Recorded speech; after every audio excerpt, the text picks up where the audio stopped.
کہانی اگست 1970 میں پیگی ہاجسن، جو ایک اکیلی ماں تھیں، نے پولیس کو اطلاع دی کہ ان کے گھر میں فرنیچر خود بخود حرکت کر رہا ہے اور دیواروں سے عجیب دستک کی آوازیں آ رہی ہیں۔ مگر یہ صرف شروعات تھی۔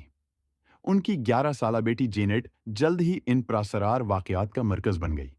فرنیچر خود بخود ہلنے لگا، کھلونے ہوا میں اڑنے لگے، بند کمروں میں ٹھنڈی ہوا کے جھونکے آتے، آوازیں گہری اور کرخت جینٹ کے اندر سے آنے لگیں، جیسے کوئی بوڑھا آدمی بول رہا ہو۔ ایک بار وہ آواز بولی، مرنے سے پہلے میری بینائی چلی گئی، پھر مجھے برین ہیمریج ہوا اور میں نیچے کونے والی کرسی پر سو گیا اور مر گیا۔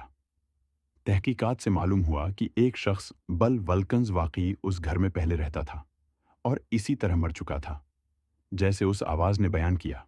ماہرین، رپورٹرز اور شکوک کرنے والے سب گھر میں آئے۔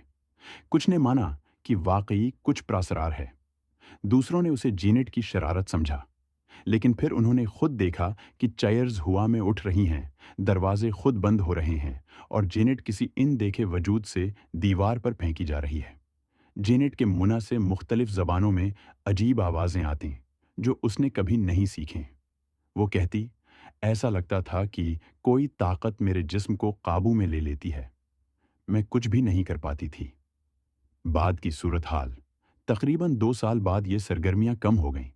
جینٹ نے کئی سال بعد کہا، میں جانتی ہوں یہ سب سچ تھا، سب کچھ جھوٹ نہیں تھا، کوئی طاقت تھی جو میرے ذریعے کام کر رہی تھی۔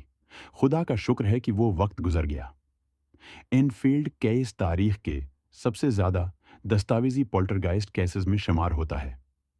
اس پر کئی کتابیں، ڈاکومنٹریز اور فلمیں بنیں، یہاں تک کہ مشہور فلم دی کانجرنگ 2 بھی اسی پر مبنی ہے۔ اگر آپ چاہتے ہیں تو میں آپ کو پاکستان کی کسی سچی خوفناک کہانی بھی سنا سکتا ہوں، جیسے چڑیلوں والی گلی، کالا جادو والے گاؤں یا کراچی کی ہانٹ عمارتیں۔ بتائیں۔